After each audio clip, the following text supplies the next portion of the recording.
It's a pleasure to welcome you to our Lunch and Learn webinar series presented by the Center for Business Analysis in collaboration with the Center for Executive Development. We are thrilled to have you join us today. Today's webinar is on the topic leveraging HR analytics to reduce employee attrition. And we have a seasoned speaker, which I will be introducing shortly. My name is Miriam Kwansa. I'm the Programs Administrator for the Center for Business Analysis and your host for today. Well, in the meantime, I'd like to introduce the Center for Business Analysis and the Center for Executive Development. Both are a professional certification body that specializes in providing a wide range of professional certifications in data analytics, cybersecurity, chartered leadership and strategic planning specialist, chartered financial risk manager, and many more respectively. Now, our speaker is on, and I would like to introduce him. Our speaker goes by the name Festus Ikebedu, and he is highly distinguished human resource business partner at Huawei Technologies Ghana, with over a decade of expertise in strategic HR, that is human resource, recruitment, and organizational operations. He is widely recognized for his ability to lead high-level team reconstructions and navigate complex collective agreement negotiations. As a specialist in performance management, onboarding, and large recruitment initiatives within the telecommunications sector, he holds a diverse educational portfolio, including an LLB, an MBA from KNUST, an MPhil in Comparative Education from KP10 Institute of Educational Science, which is Xi'an Normal University, a Bachelor of Law, that is an LLB, from KNUST, and Wisconsin International University, and various advanced certifications in human resource management. He's also a 5-time Huawei Award recipient, including the prestigious Outstanding Global HR Award in 2023 and multiple Future Star honors. So, ladies and gentlemen, our speaker is well seasoned, and he will be talking to us shortly. I'd like to remind you that this is a webinar series in collaboration with Center for Executive Development and the Center for Business Analysis. My name is Miriam Kwansa, and your speaker for today is Festus Ikebedu. I'd not like to take much of your time, and so I'd like you to stick and stay with us. It's a pleasure to have you join us. Festus, please, are you here? Hello, ladies and gentlemen, in the delay. I'd like to use this opportunity to talk about the Center for Business Analysis and the Center for Executive Development.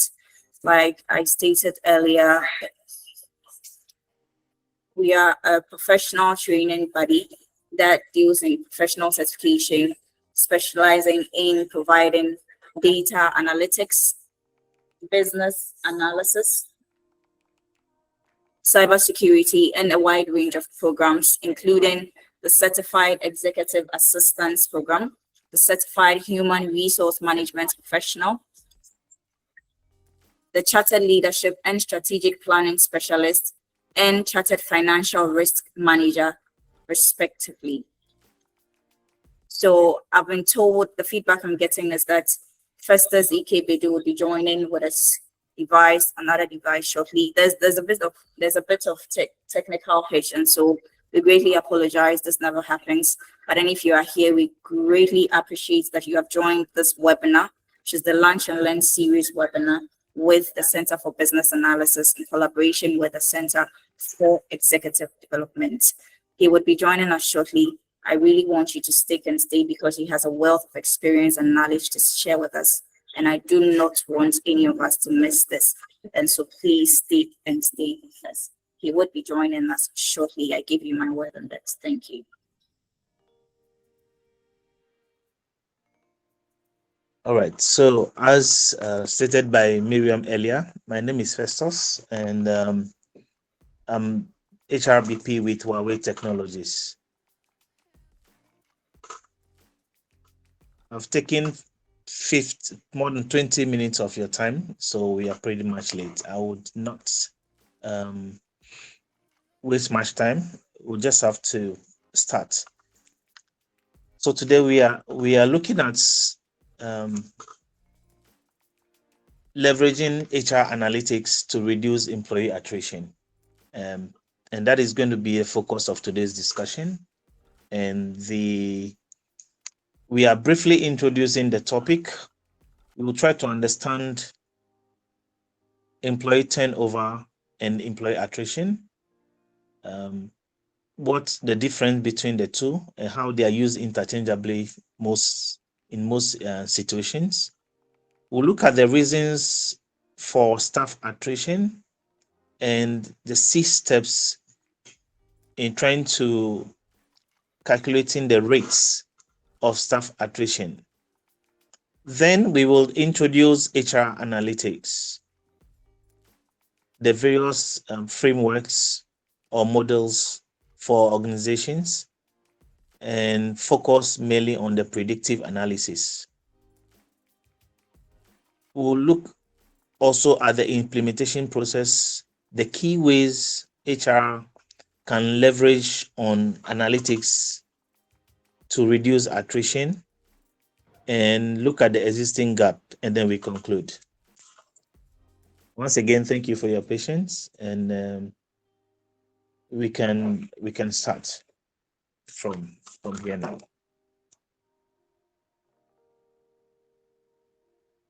Attrition remains one of the most pressing challenges for organization in industry, and high turnover rate not only disrupts organizational stability, but also lead to significant burden in terms of recruitment, training, loss of productivity, or otherwise productive hours.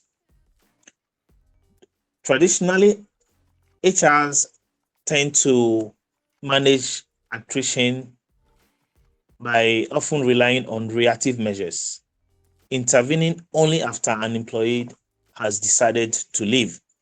However, this approach actually lacks precision, timelessness, strategic foresight.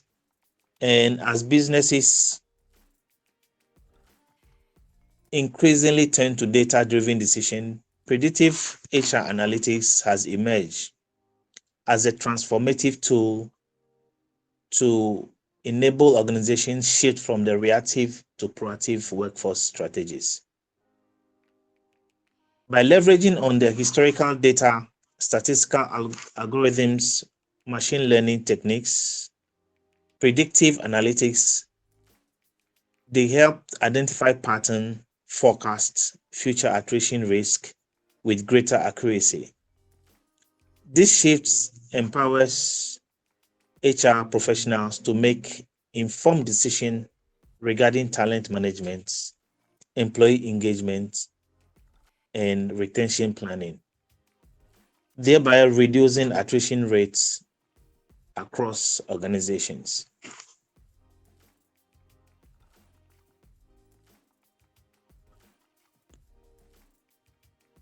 Understanding employee turnover and attrition. Generally, turnover rate refers to the rate at which employee leaves the organization and needs to be replaced. Turnover can result in increased recruitment costs, decreased productivity, loss of institutional knowledge, and by examining the underlying factors that contribute to the high rate of turnover or turnover in general, HR professionals and business leaders in general can develop data-driven data-driven strategies and reduce this attrition rate and foster more stable and engaged workforce. Attrition rates, also sometimes referred to staff attrition, is the loss of employees in a company due to certain factors such as retirement, resignation, termination of employment. It is a cycle in which employees in a company vacate their role permanently.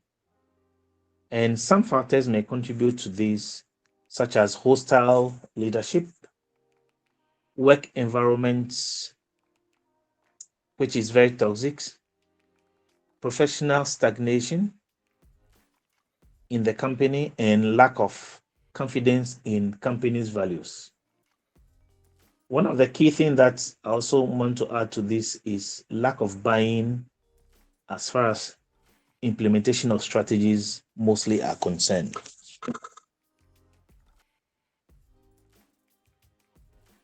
With regards to turnover rates, HR professionals or business leadership is actually required or mostly required to initiate processes to replace the candidates that have exited their post. However, with regards to attrition, the employees sometimes or most instances are not replaced.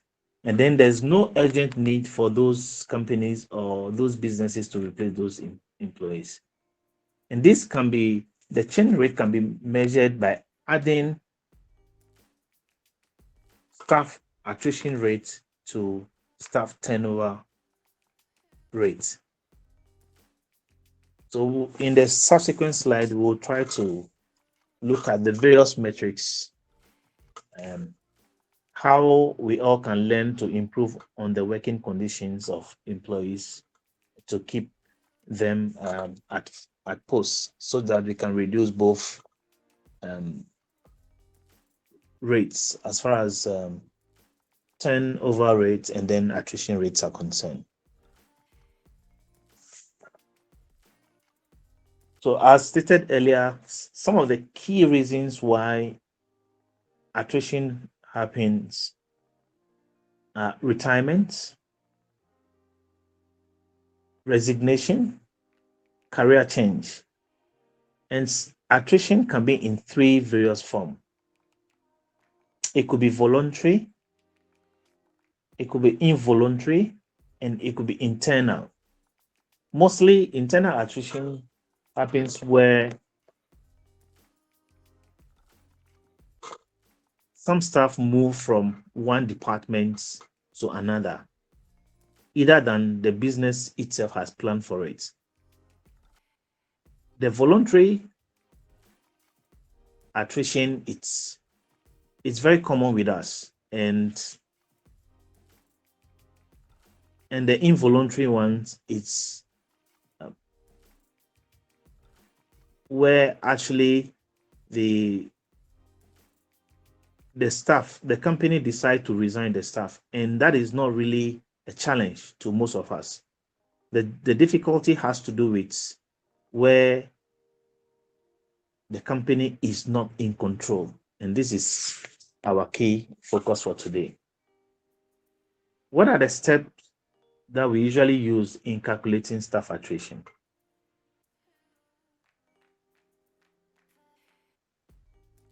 The beginning of a year or a cycle or a calendar year or a business year, we look at the number of staff that the company has, the total workforce at the beginning of the year.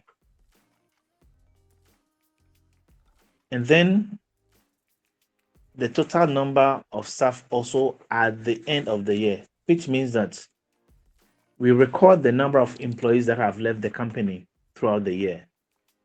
So we use the average. The average here means the average of the staff that is available. That is the beginning of the year and the end of the year. We add both of them and divide it by 2 to have the average number of the company workforce. Then we have the attrition, the number of attrition. That's the number of staff who have left their posts due to reasons, various reasons that are known and unknown. And then we have those numbers divided by the average number of the company workforce. and multiply it by 100%, and that will give us an attrition rate. Generally, where the attrition rates exceed 20, so the attrition rate is different from the turnover rate, where the standard for attrition rates is actually between 15 and 20. Where attrition rate exceeds those limits, then management, leadership, HR leadership, and business leadership have to ask certain questions of themselves.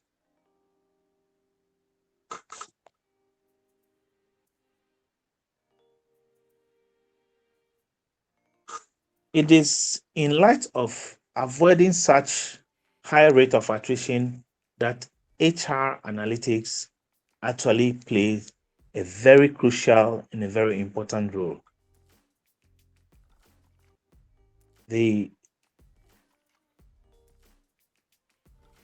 So we have to look at the various frameworks.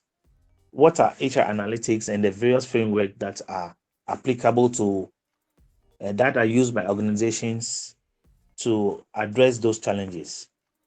So first and foremost, we have to look at what it's an HR analytic framework.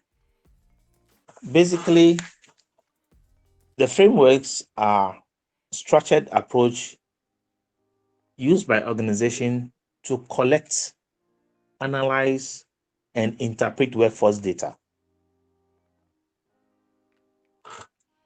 with the aim to drive evidence-based decision making. So the HR analytic frameworks takes us from the realms of ad hoc decision making or post-attrition decision making to actually helping organization to establish patterns within the organization that will inform management as well as HRs about the happenings, the positioning of the staff, which employees or staff are flight risk. So it transforms raw data, human resource data, into actionable insights that aligns with strategy, with business goal, and also improve areas such as recruitment, retention, and productivity. In a nutshell, the HR analytics framework help organizations to develop strategies that will aim at staff retention. And that is the goal of most organizations as far as the workforce is concerned. Because where trained workforce are actually exiting the company at a very high rate, other than retirements and control attrition, then there's a big issue with the kind of culture and the kind of leadership that exists in those institutions. So generally, the frameworks has certain steps that need to be followed. From the beginning of the year, or this could be done on a quarterly basis to make it very systematic, to make it part of the HR processes. So we define the business problems or objectives, in particular with regards to the workforce. And data is collected and integrated into the various systems that are used by the human resource management team. In some instances, it could be a normal HRIS. With my organization is the HRMS, and with other organizations, it varies depending on the sizes of the organization and with their ability to actually procure a database. Basically, the most important thing here is to be able to collect data. It could be done systematically with a simple Excel tool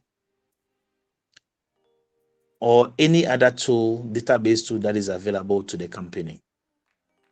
So this data needs to be analyzed and interpreted and action taken on it based on the insight that is obtained from the data.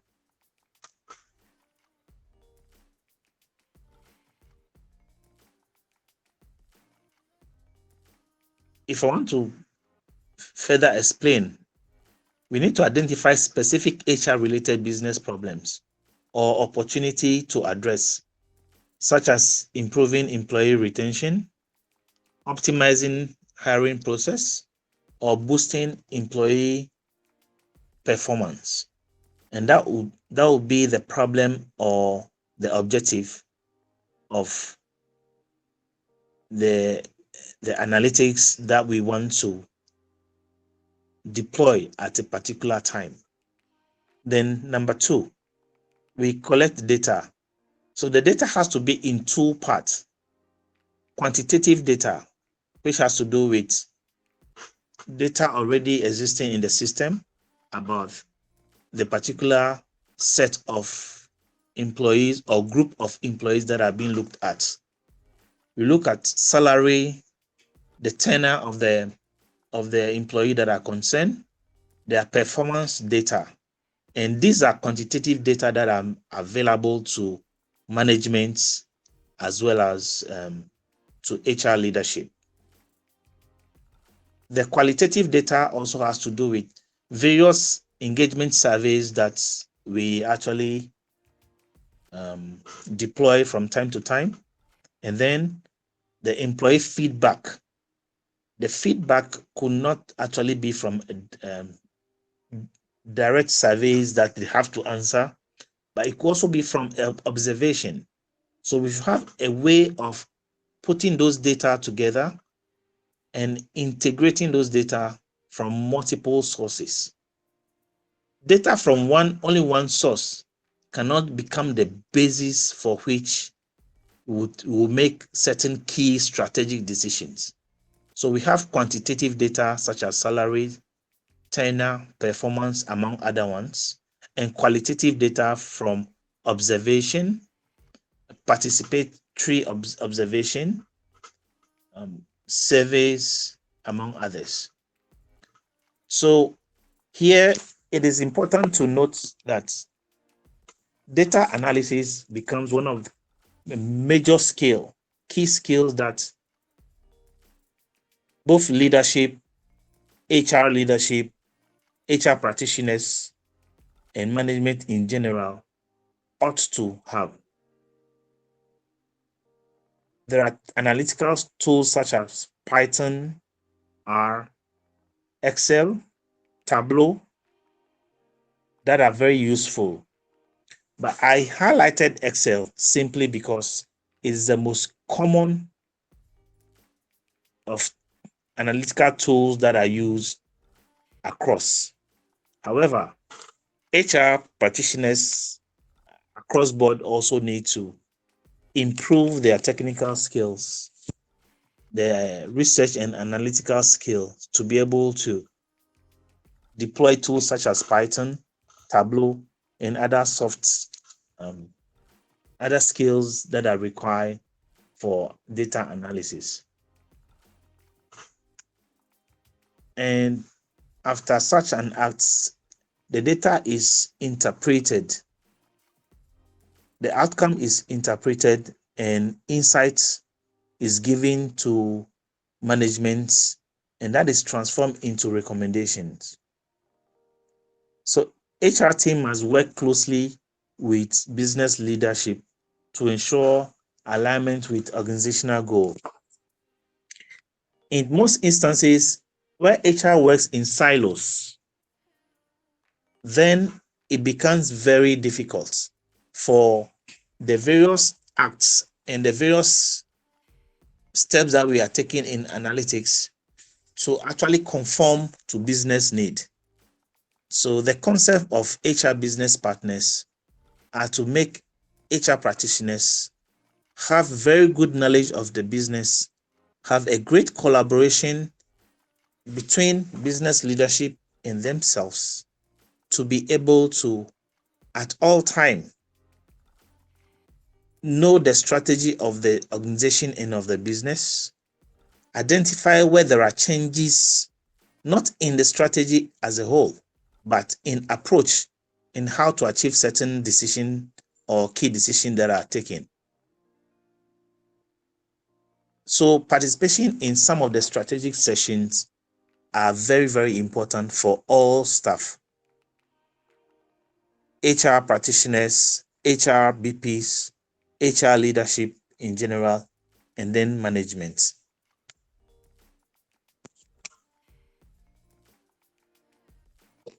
So for most framework that guide organization, there are two progressive level of analysis. The first one is the descriptive one, as we looked at first. What is the issue? Why are we having such a situation? These are basic questions that we need to ask. What happened? So the historical data that are available should be able to guide HR practitioners, business leaders, functional leaders to look at attrition rates, turnover rates, and question why this should be a continuous thing and what should be done about it. Secondly, if we identify the high rates of attrition or turnover, then we then ask our question, what happened within those time? So we need to identify the root cause, assuming that we are looking at the impact of training on employee attrition or turnover. If the turnover is high in a particular year, we're trying to link the turnover rate or attrition rate to training, then we have to ask our question, did we at all organize training for staff? And most importantly, what are the categories of staff that we have? Which staff are the key staff? Because every organization has very important staff that are given certain level of preferential treatment, if I may put it so. In most organizations, international organization, the rate usually is about 20 to 25% of the total population of the workforce. And these category of staff, they become the pillars around whom they become the core, the center around whom the whole business revolves. And they are not necessarily the staff that have stayed with the company for a very long time, but majority of them should be 3 years and above. Then, from identifying the various causes, whether we conducted trainings or not, whether the training were conducted and they were not effective, whether those key staff were not given particular attention, then we look at which type of staff within those areas are at risk of leaving. And the prescriptive actions, what should we do? What are the recommendations that should be made to retain this? But in HR analytics, most importantly, it is the predictive aspects of HR analytics that is being implemented by most organizations. And that is the focal point of HR analytics. And we are going to look a bit deep into this.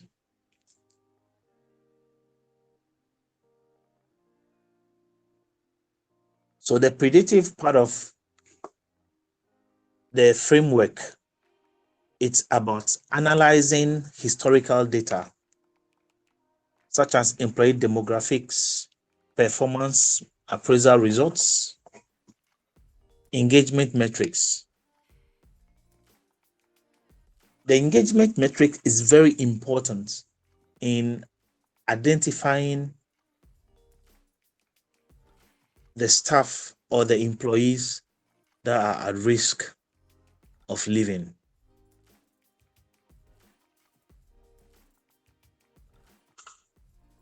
What are some of the engagement metrics that we should be looking at? The frequency at which some staff are engaged in self-development, self-learning, training, company activities.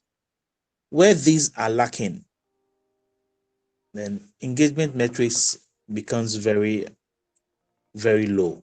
So HR teams can identify those patterns, indicators that suggest that an employee is actually at risk of leaving. And that allows for proactive measures to be taken, such as personalized retention strategies or targeted intervention to mitigate the risk and retain the valuable talents. After identifying those risks, then you need to analyze what the root cause of those are. So one of the crucial aspects of addressing employee turnover or the attrition is to understand the underlying reasons why employees choose to leave.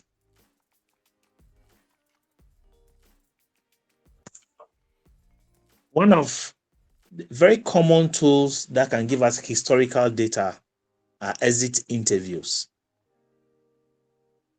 How do we treat exit interview as professionals? Do we actually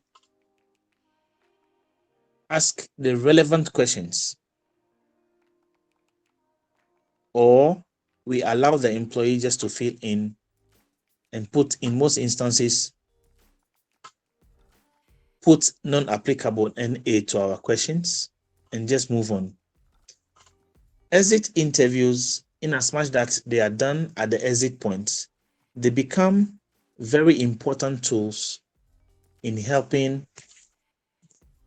management, functional leadership, HRBPs, and HR leaders in general to identify the prevalent issues within the organizations and look at ways of solving them. Surveys results are also available to us. Performance evaluations are available to us, and these help us to identify the root cause. Sometimes we need not to treat these or look at these in isolations. We can look at the surveys, look at the exit interview, which are also surveys on their own, to see what are the common trends that exists between these two, and performance evaluation.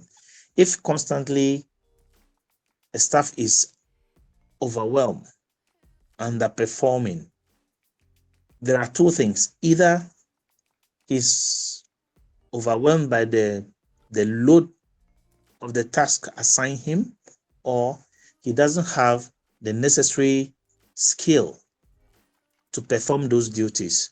So there are certain actions that HR and business leadership must undertake. You quickly identify those root causes and try to prescribe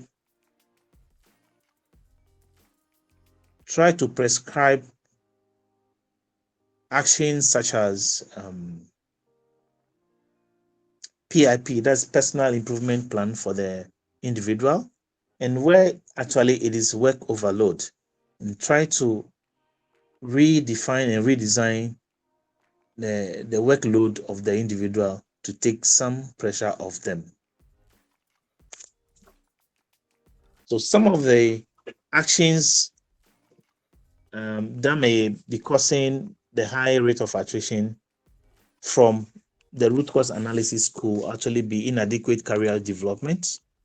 There are instances where employee, they've moved the ladder and are the place where they know from this position or from this function that I'm playing, I cannot go to the next level.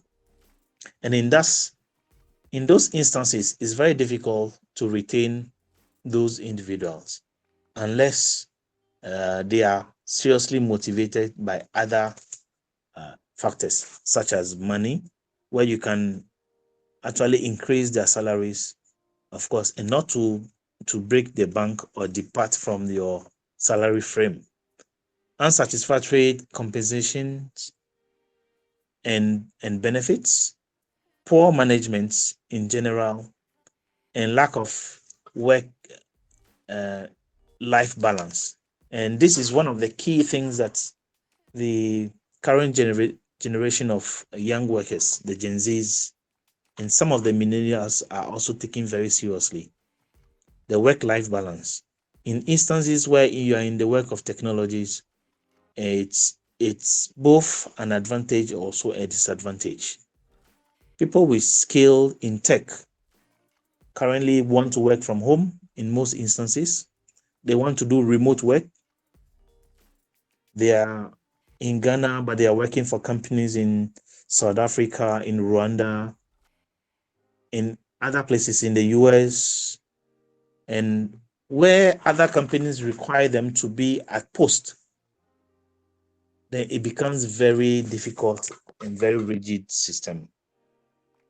So identifying these causes help HR to devise targeted interventions to address the challenges and create more engaging and supporting environments. So we cannot say that the analytics is, or the issues or the solution should be wholesale. No, we have to tailor the solution to suit the category of staff that we're talking about in this instance.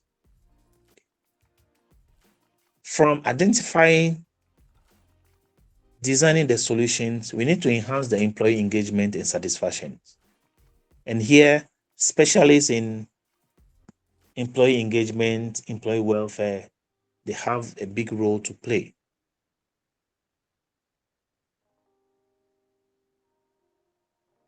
So HR teams might not also work in silos. HR teams also need to work together. And as an HRBP, you may cover the whole business spectrum with the support of the business functional leader. However, where HRs work in various functions in various institutions, it becomes very difficult. And then HR has to then work in silos.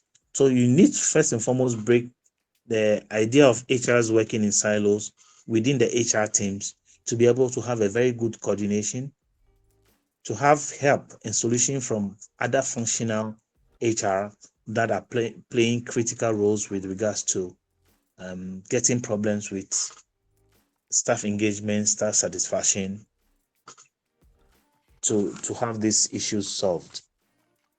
So another point is the retention strategy development.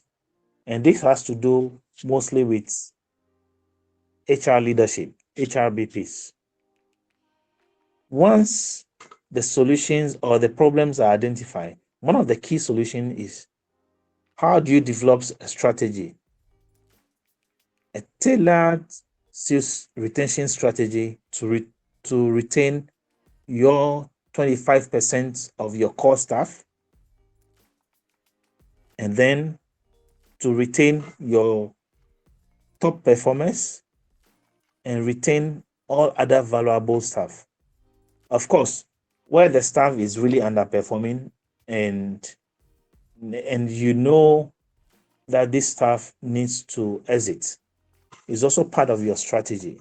So you need to develop, after improving the staff, in performance management, and yet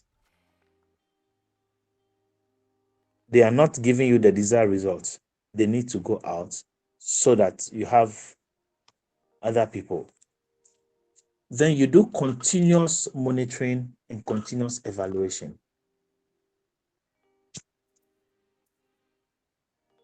Continuous monitoring, continuous evaluation, in the sense that the HR analytics or people analytics is an ongoing process. It's not limited to an event. So once it is conducted at the beginning of the year or in the middle of the first quarter, you continue to monitor, you evaluate to ensure that it is very, very successful. I want to give an example of training. If you identify training as one of the key issues, either the lack of training or your inability to actually evaluate training properly, that finally makes the good staff or the top staff to leave your company. You need to find the good ways or the best practices in evaluating or measuring training. For instance, assuming we conduct a training on the use, let me use one of the most recent trainings I conducted, performance coaching and goal setting, and then communication.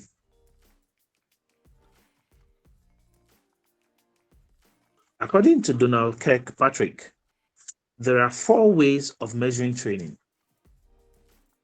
However, in most instances, we actually focus on one, which is the reaction. At the end of the training, how do the trainees react? And in most instances, the results are above 90%. So Kirkpatrick went further to look at learning. Learning here means the new facts, the new contents, the theories, and the concepts, the new ones that they learn. And in most instances, the scores will range around 50%.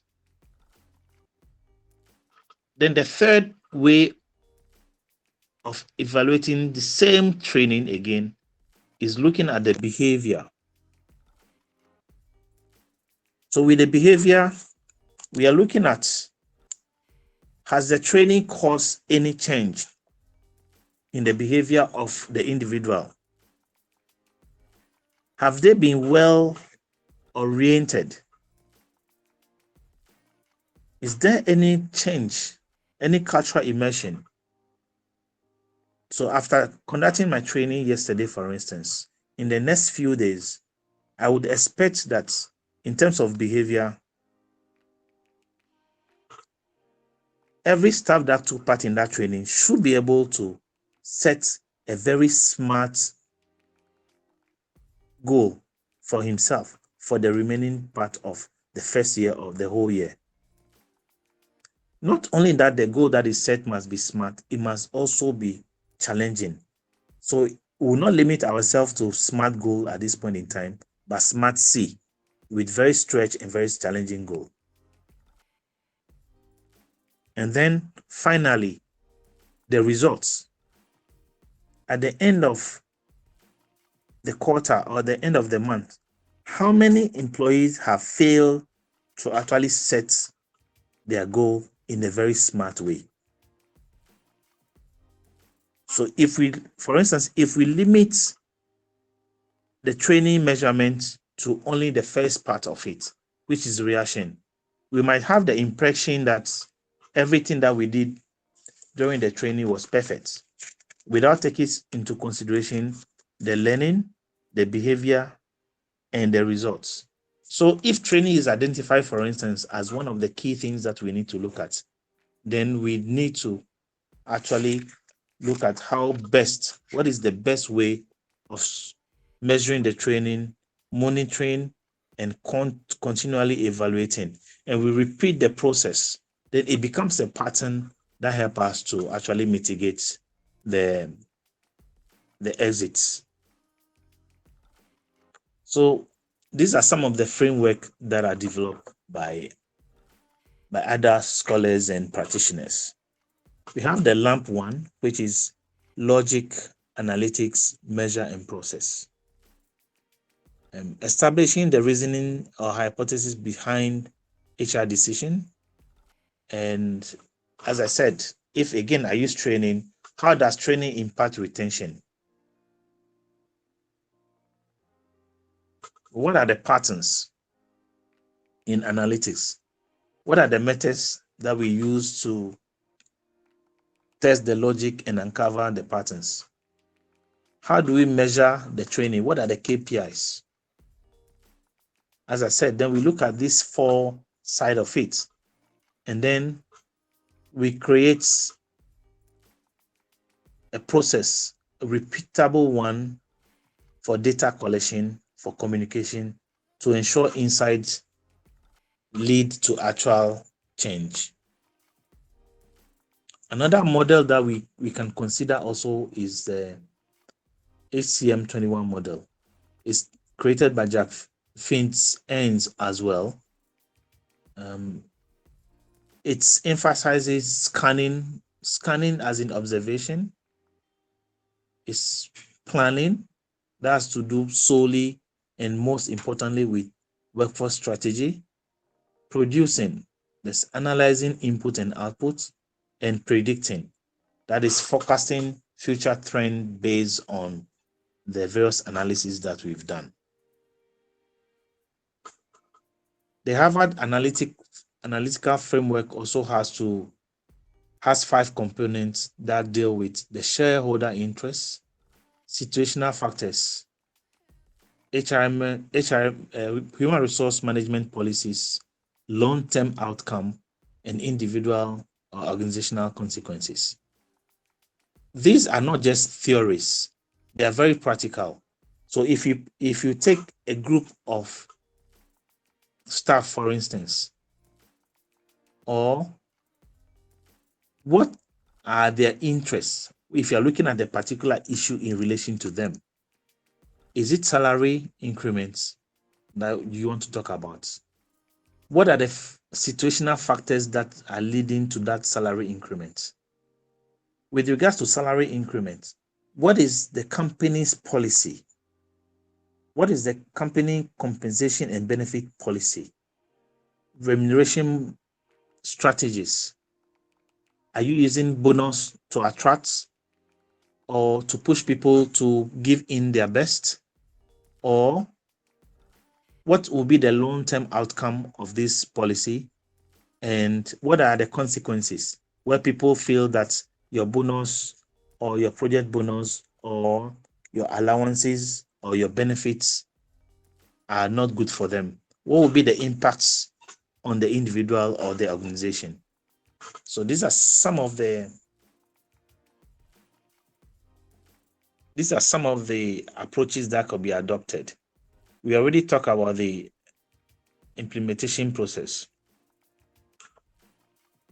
So the key ways in which HR analytics reduces attrition are predicting the flight risk using historical data, demographic, tenure, performance management, engagement, to flag out high employees at high risk of quitting, allowing managers to intervene. It also identified the root causes of various issues by diagnostic analytics, pinpoints why employees are leaving, whether it is compensation, lack of career growth, heavy workload, ineffective management, among other things. So that will lead to targeted programs for employee incentivizations, retentions, among others.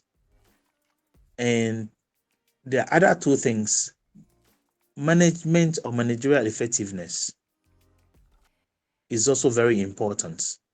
Data can show high turnover clustering under specific managers, highlighting the need for training or leadership change. And in most instances, the cause of these attritions or high turnover are due to either toxic environments, leadership issues. And it is often said that people don't quit their job, they quit or leave their leaders.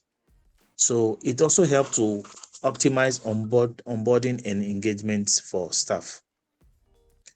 There exist certain gaps that we really need to look at.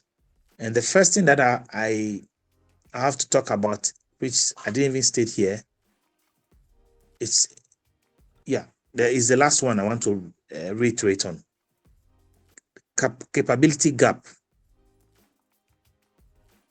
Now you have machine learning, AI, among other technical expertise that are required for analytics, among other things. How many of functional leaders, HR leaders, HRBPs actually have those skills? And that is a big question. So the gap in actually interpreting those knowledges that we acquired, the data that we work on, how do we interpret them? These are some of the expertise, there's the capability gaps that are identified for HRs in general, functional leaderships to take on. Limited real-time implementation, lack of data integration. In most companies, separate data system exists. We have the payroll that is separate from other because of sensitivity. We have attendance data that is separate. We have performance management data that is also separate. So data in general is not synchronized into one big platform. Even if that platform was even available, it's only available to the C-suite, either CEO, CFO, COO, among other C-suites. So there's the problem of data integration. Over-reliance on quantitative metrics. We tend to ignore the qualitative aspect of data and focus much on the quantitative aspect. That is the salary that we pay, the performance appraisal result that we have in the system, the attendance, the clock in, clock out records that we have. However, surveys don't actually depict true sentiments of staff sometimes due to the environment in which they operate. And there are other legal concerns, also ethical and legal concern. So there are few recommendations for us as HR practitioners, as business leaders, as business analysts, to look at how to improve predictive HR analytics in attrition management, or how do we strengthen our system to ensure that the staff that are key to us or the workforce is well managed, is retained, and then is giving of their best to give the company the best in productivity. So the dashboard, the survey, the data, the collection in that dashboard should be done in real time to track the attrition risk. And this is very important. The second one has to do with integrating the predictive HR analytics into the HRBP decision-making or functional leadership decision-making, simply because our action as HR leaders should be in tune, in sync with the goal, the strategy, and the objective of the business in itself.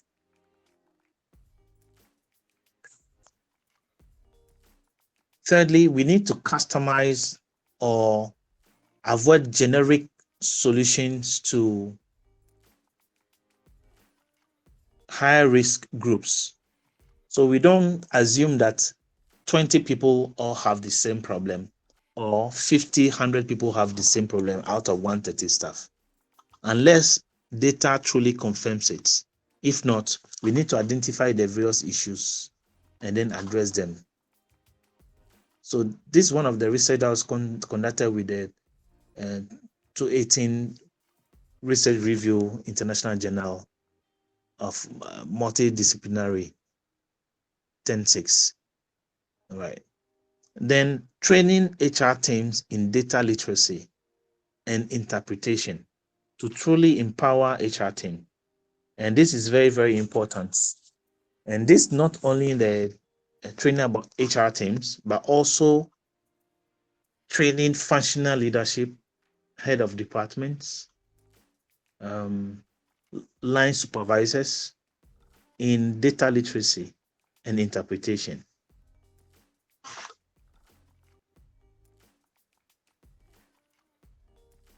The fifth one is about collaboration between data scientists and HR department.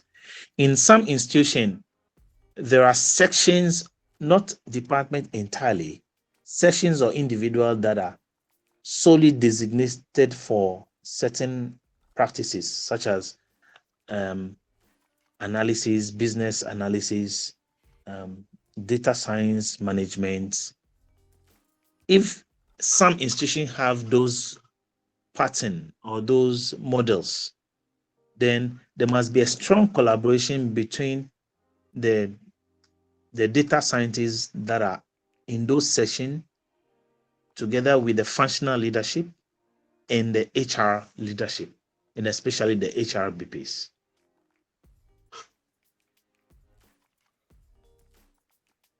So I want to conclude the presentation by saying that HR analytics actually help reduce employee attrition by using data-driven insights to predict turnover rates. Excuse me. To predict turnover rates among identify root causes and enable targeted retention strategies. It's moved HR from a reactive set of people to using data to identify warning signs such as low employee engagement, unfair compensation practices, poor management from leadership and functional leadership. HR professional must use this to gain valuable insights into the issues and challenges within the organizations and engaged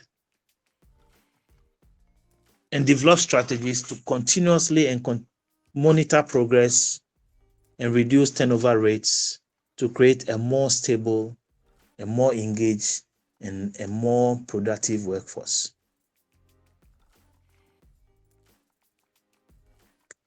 Analytics act as a guiding compass, right? It is not the end game in itself. It helps to enhance the culture, drive long-term success of the business. And by adopting this basic framework of HR analytics, data can be transformed into insight. Nevertheless,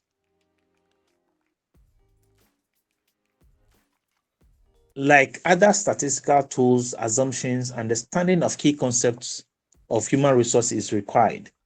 I mentioned from the beginning that all HR personnel, they need to act as HR BPs, HR business partners, to be able to really understand the context, the goal of the business, work hand in hand with functional leaders, departmental leaders, C-suites, management to be able to identify the right context in which the staff are working. There's a growing concern about HR leadership because HR seems to work in silo, and then the employees also working together with their functional leadership also in silo. At the end of the day, it is the HR that is asked to perform certain actions, which of course, in most instances, they are not aware of. And the same applies for the business analyst as well. So we need to be more intentional. When people data is designed around real decision, it becomes one of HR most powerful tool. We can actually use the analytics, HR analytics, to ensure that all the issues the challenges that we are having within the organizations are brought to bear. There's a bigger problem. It is when the service analytics is done all the time and employees are not seeing any results.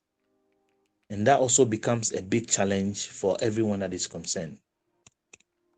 So the future of HR analytics isn't the dashboards, the better dashboards. It's the better questions, the better insights, and better decision. So at the end of all that we're saying about HR analytics, no matter how beautiful we design the service, we look at the root causes. If at the end of the day, we don't have the context, we do not understand the context, we do not ask the relevant questions, and we do not take the right decision, that will inure to the benefit of the business as a whole, number one, to the benefit of the workforce, number two, then HR analytics will not help in anything that we do. And on this, I want to say thank you. And once again, I apologize for the technical hit. And I'll use 5 minutes to take your questions. Thank you very much.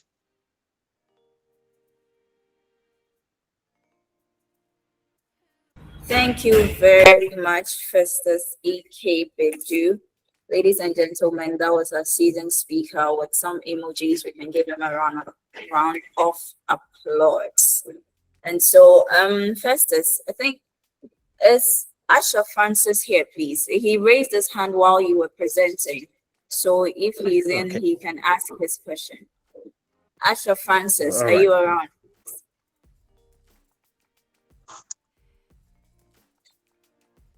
Okay. So before you go, Festus, I'd like to ask you this question.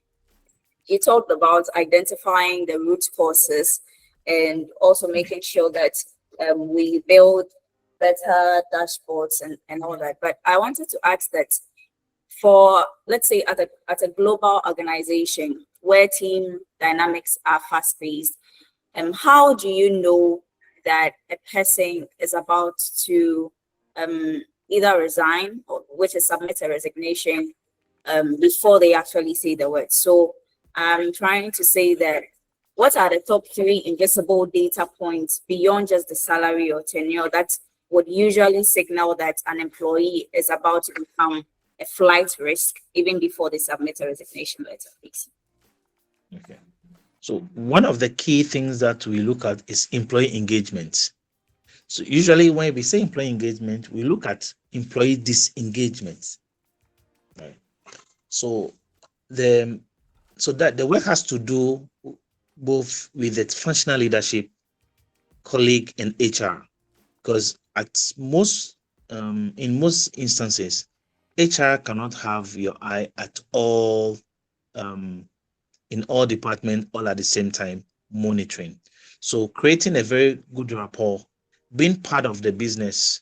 That's why the concept of business partner is very, very important. So you don't sit on the 8th floor somewhere. The workforce is working on the 1st, 2nd, 3rd, 5th, and 6th floor. And we have periodic meeting with them and us. So if you're engaged with the workforce, you'd have feedback generally from Okay. either Okay. comment. Yes. So that is the key. That is number one. That is the key thing. Number two, their ability to be enthusiastic about self-development within your organizations. Has this person given up on themselves? Or if you send learning training material, because we are in an era where all trainings are not actually organized face-to-face or in person, right?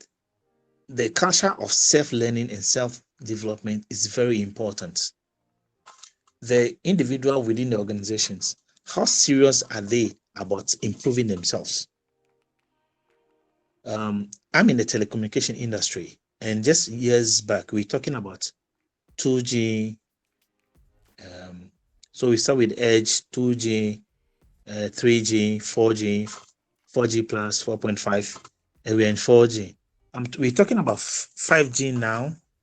5G has not been deployed in Ghana yet, right? But 6G is already being developed. The same way AI has moved, is moving at a very fast pace with different types of AI.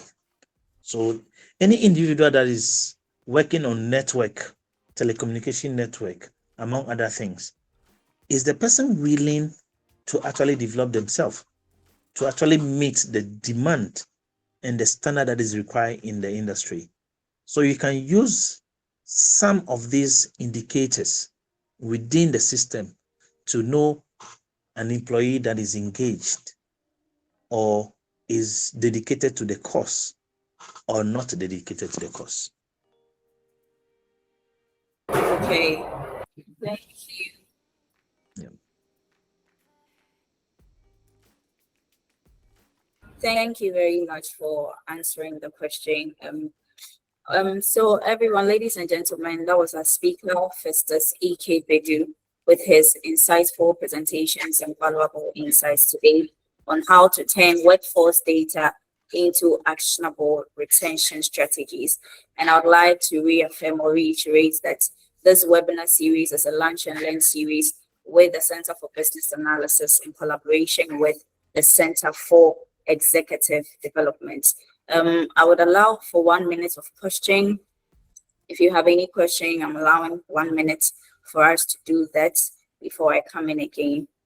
But as the questions are coming in, I'd like to say that the HR in Data Analytics is a course that is being run by the Center for Business Analysis and the Center for Executive Development.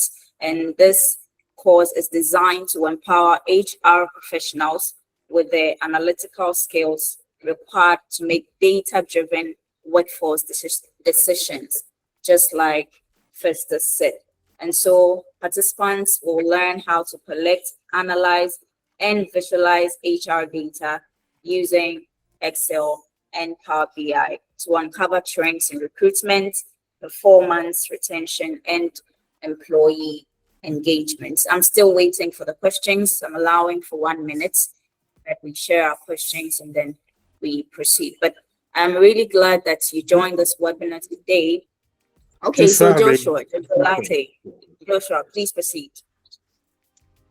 Yes, please. I was expecting that since he talked about Excel, he would demonstrate with one or at least give us a template that we could build on from there with what he's taught so far. I find it very insightful, but I'm yet to see practically how that is put into work.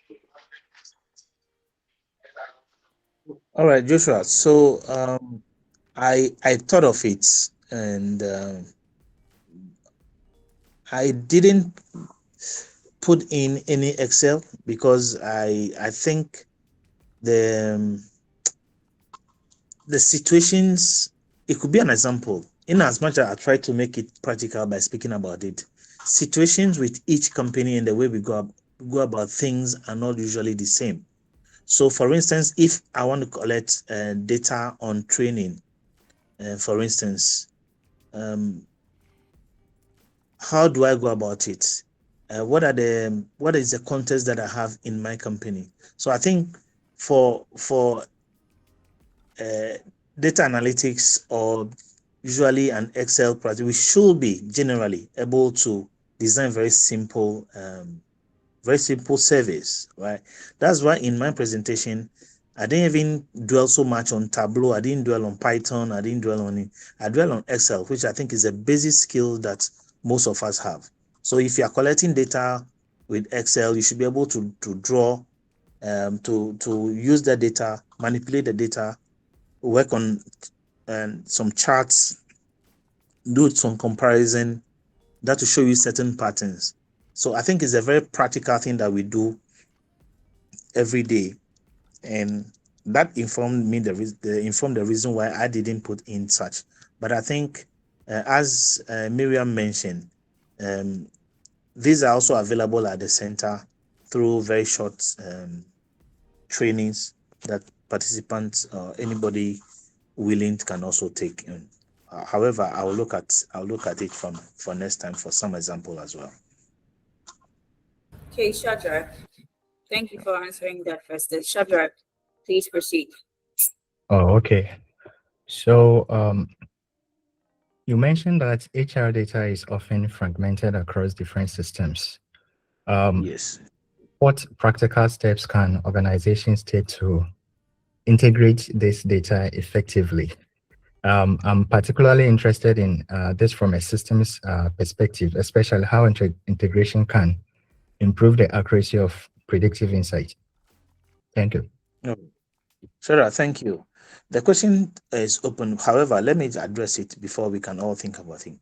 I'll use my organization for instance. I'm the HRBP. I'm the lead for recruitment. I'm the main HRBP. All conversations, strategy, advice for business revolve around me. However, every action that I take, every candidate that I bring on board, their data is automatically synchronized with the pay data. It's as well directly synchronized with the attendance data. It is synchronized with the performance management data. It is synchronized with any data that will be used for employee benefits, employee engagement, employee award, and is synchronized when that employee decides to leave the company. Because I'm using a particular system that is called HRMS, that is not really common to the Western world, because my company is more a Chinese-oriented company. We develop our own apps. We don't actually take apps. We don't buy apps in the market. We are an ICD company. However, there are other apps that are available. It simply has to do with database. It has to do with database management.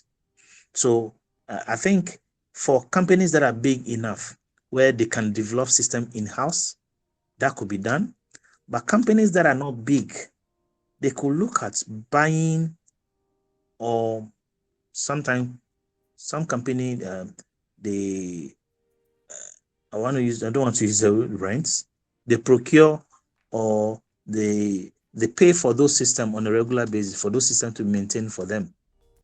You could pay for 6 months after proof of concept and see how it goes.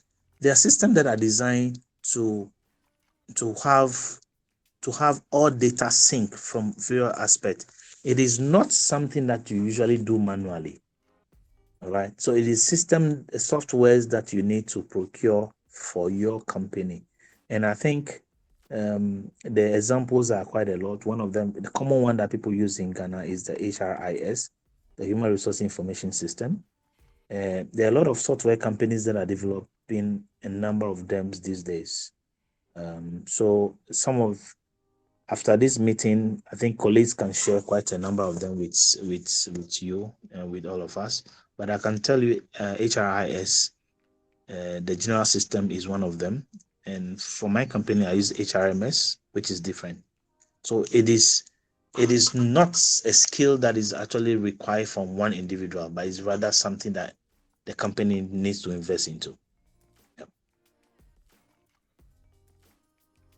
Thank you, Festus.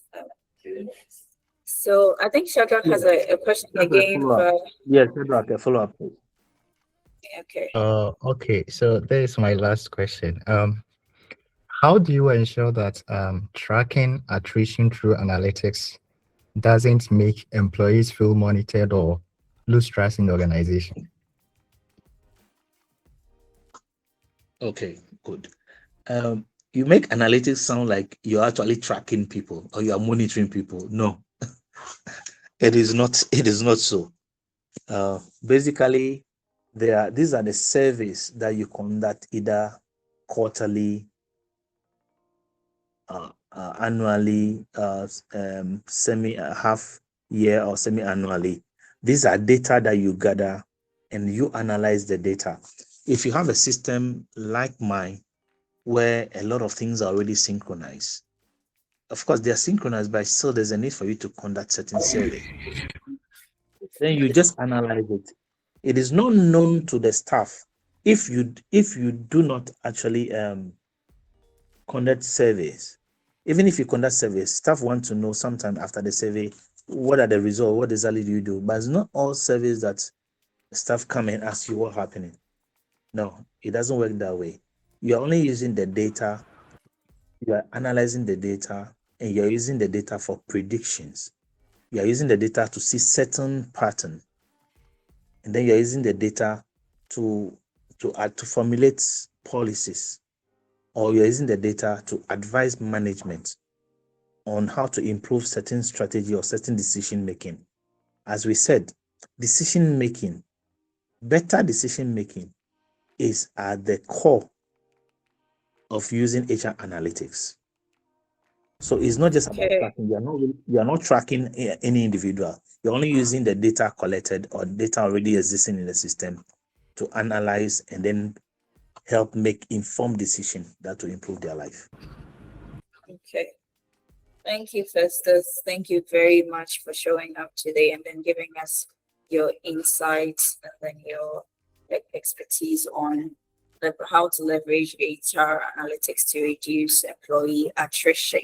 So because of time and some other factors, I would like to say that I am very glad that we all participated in this. Once again, we have a post rolling out. I have put out the websites to the various organizations so that you can take a screenshot, you can copy, you're allowed a few minutes of time to do that. You reach out to us or you walk in to our center here at East Legon near the ANC Mall, close to the Mawako building. They would have a chat with you, we will talk to you and expatiate more on that. But I would like to also reiterate that this is for professionals who are interested in using data analytics for better decision making. And once again, thank you all for your participation. Before I step out shortly, we will project the flyers again so that you take a screenshot, you call us and we would attend to you. Thank you.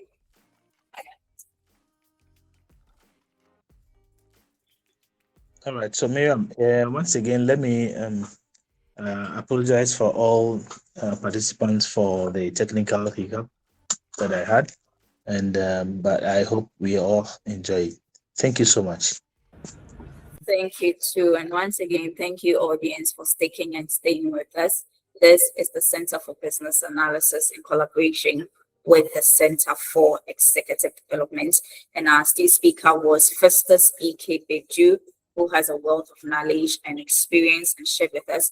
We have this series of webinars coming up, and so follow our WhatsApp channel that I have put in the chat box to stay abreast and stay updated on some of these info sessions and webinars that we have to share with you.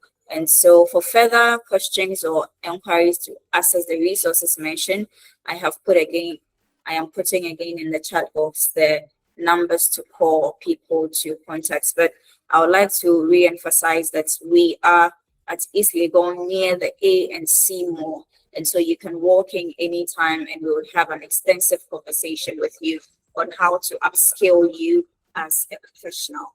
Thank you very much for staying with us. And once again, I would introduce myself. My name is Miriam Pansa, and I am the Programs Administrator and was your host for today. Thank you.